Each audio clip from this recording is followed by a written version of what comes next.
नमस्कार साथियों, मैं हूं doctor Akash Mathur, gastroenterologist, associate professor, department of gastroenterology, Geetanjali institute of medical sciences, Jaipur. कहते हैं कि जीवन देना ईश्वर के हाथ में होता है, लेकिन एक सच यह भी है कि ईश्वर ने हम सभी को एक मौका दिया है किसी के जीवन में आखिरी उम्मीद बनने का, अंगदान के माध्यम से। तो साथियों, आज हम एक ऐसे विषय पर बात करने जा रहे हैं जो किसी भी दवा, सर्जरी या किसी भी आधुनिक तकनीक से ज़्यादा जरूरी है। अंगदान यानी किसी को एक नया जीवन देने का अवसर। भारत में हर साल हजारों मरीज लिवर, किडनी तथा अन्य अंगों के ट्रांसप्लांट के लिए इंतजार करते हैं, लेकिन डर, जागरूकता की कमी और समाज में व्याप्त अवधारणाओं के कारण इनमें से सिर्फ कुछ लोगों को ही अंग प्राप्त हो पाते हैं।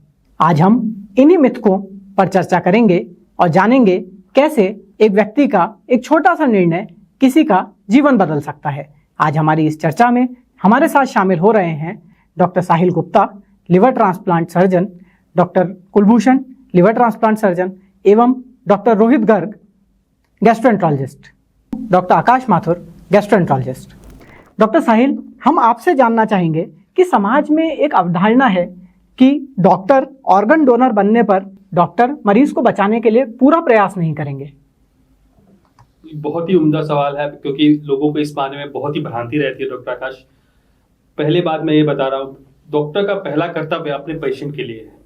तो हर हालत में हर मुमकिन कोशिश करता है डॉक्टर कि पेशेंट को बचाया जा सके। अगर किसी दुर्घटनावश पेशेंट नहीं बच पाता है और वो ब्रेन डेड हो जाता है, जिससे कि ब्रेन मर चुका है और बाकी के ऑर्गन, बाकी के अंग उसके चल रहे हैं, जो समय के साथ खराब हो जाएंगे, तभी ऑर्गन डोनेशन की बातें होती है। तो ये बिल्कुल एक भ्रांति है, डॉक्टर अपना पूरा नहीं देगा। डॉक्टर हमेशा अपना 100% ही देगा, मगर ऐसे मरीज जिनके अंदर ब्रेन डेथ हो गया है, जिंदगी वापस आने की संभावना नहीं है, उन्हीं के अंदर ऑर्गन डोनेशन की बातें आगे बढ़ाई जाती है। बहुत ही बढ़िया डॉक्टर साहिल, आपने इस भ्रांति को दूर किया। डॉक्टर कुलभूषण, आपसे हम ये जानना चाहेंगे कि अक्सर ब्रेन डेथ एक ऐसी टर्म है जिसको लेकर समाज में और लोगों में कई तरह की भ्रांतियां रहती हैं।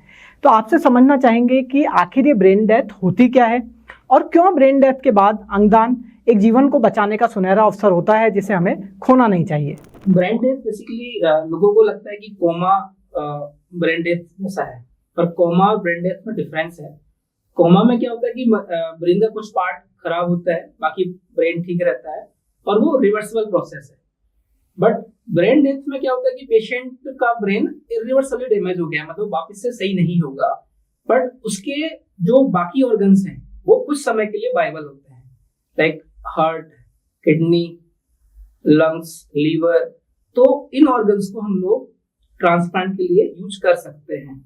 तो ये मैं ये मैसेज देना चाहता हूँ कि आप ब्रेन डेथ होने के बाद भी कम से कम 8 लोगों की जिंदगी बचा सकते हैं डोनेशन करके। धन्यवाद डॉक्टर कुलभूषण।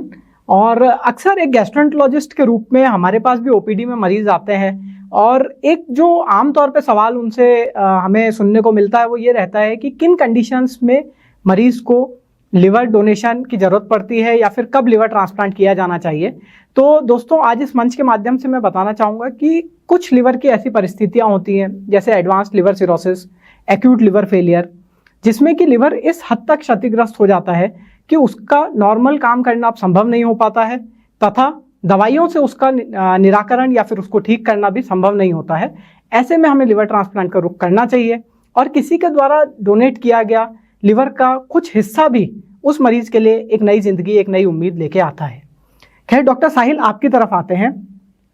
आपसे जानना चाहेंगे कि यदि किसी मरीज को ब्रेन डेथ घोषित किया जाता है तो उसके बाद परिवार को क्या करना चाहिए, परिवार का अगला कदम क्या होना चाहिए और कैसे इस अंगदान की प्रक्रिया की शुरुआत होती है। तो अगर कोई व्यक्ति ब्रेन डेथ हो जाता है तो सबसे पहले तो परिवार के बाकी लोगों को समझाया जाए, क्योंकि इसमें हर कोई ये समझता नहीं है कि ऑर्गन डोनेशन से कितने लोगों की जिंदगी बच सकती है। कई बार हमारे घर के बूढ़े बुजुर्ग या पुराने लोग ये नहीं समझ सकते, तो पहले घर में सबको बैठ के सम्मति से आपस में सलाह करनी चाहिए कि हमें ऑर्गन डोनेशन करवाना है। अगर हमें ऑर्गन डोनेशन करवाना है, हमें ये चीज़ समझ आती है, तो हमें हॉस्पिटल के ऑर्गन डोनेशन टीम से मिलना चाहिए या जो जिस डॉक्टर के अंदर आपका इलाज चल रहा है उससे आप मिलें, वो आगे आपको प्रोसेस समझाएगा कि ऑर्गन डोनेशन में कैसे आप आगे बढ़ सकते हैं, कैसे डोनेट किया। इससे ये चीज बिल्कुल नहीं है कि आपके जो भी प्रोसेस है, नॉर्मल प्रोसेस है, उसमें कोई डिले होगा। जो टीम होगी वो आपकी चीज को डिले करेगी, ऐसा नहीं होगा। हर चीज समय पे होगी ताकि आपको घर में कोई अलग तरह से प्रॉब्लम्स क्रिएट नहीं हो। धन्यवाद डॉक्टर साहिल।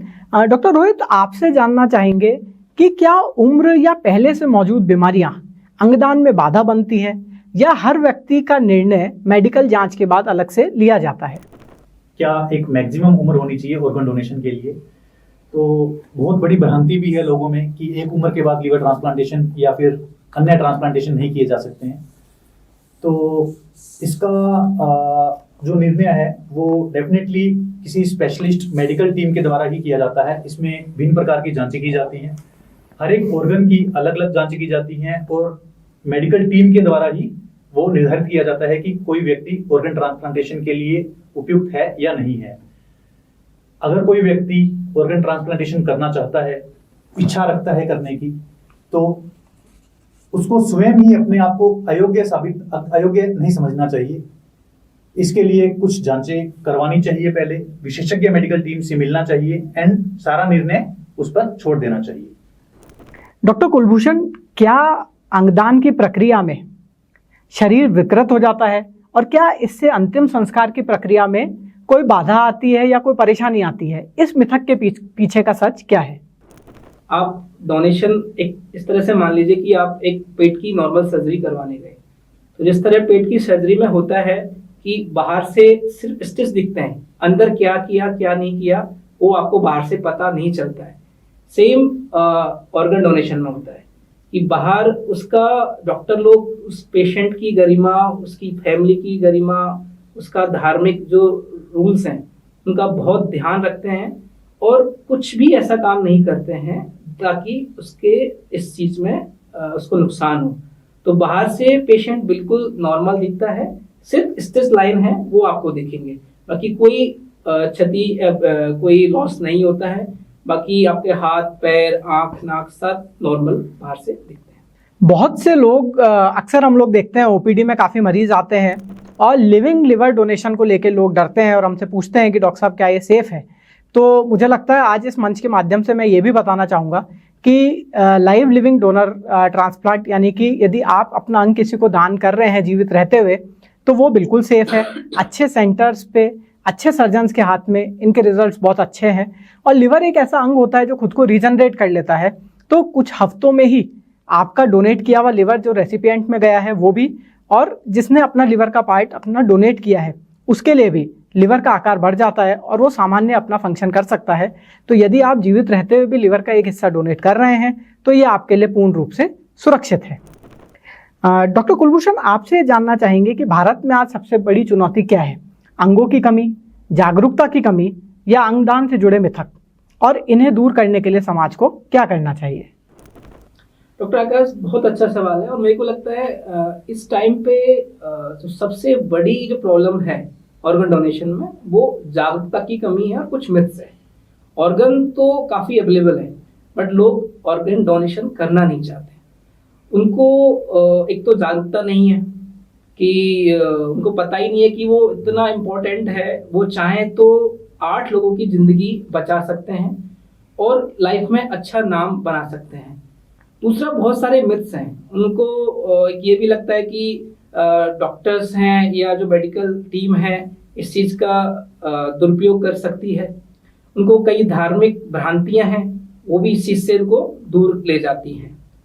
इस चीज़ को बढ़ावा देना है तो मुझे लगता है कि एक तो गवर्नमेंट को इनिशिएशन लेना चाहिए कि अपने जो एजुकेशन है उसमें शुरुआत से ही बच्चों को, और जो स्कूल कॉलेजेस हैं उनमें चैप्टर होना चाहिए ऑर्गन डोनेशन पे। उनका बेसिक जो वो है वो उनको बताना चाहिए कि ऑर्गन डोनेशन कितना इम्पोर्टेंट है, उससे कोई हानि नहीं है और बहुत लोगों को उससे लाभ हो सकता है।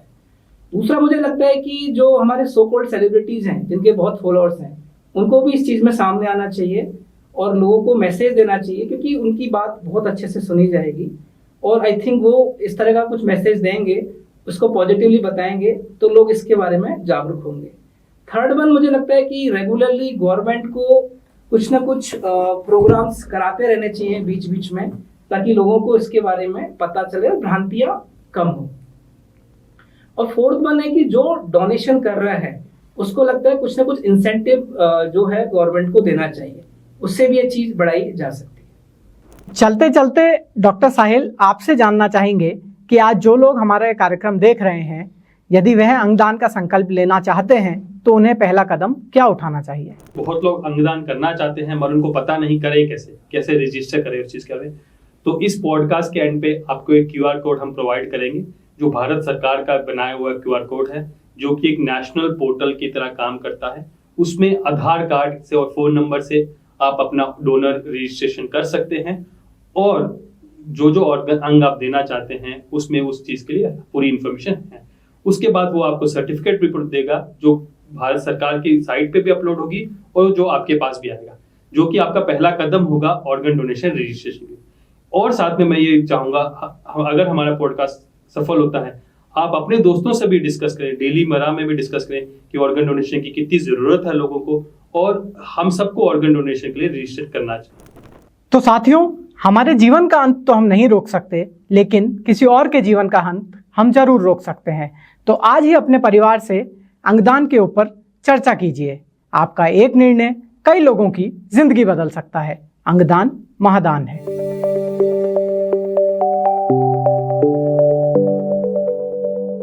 उम्मीद है, एहसास है, गीतांजलि पर विश्वास है।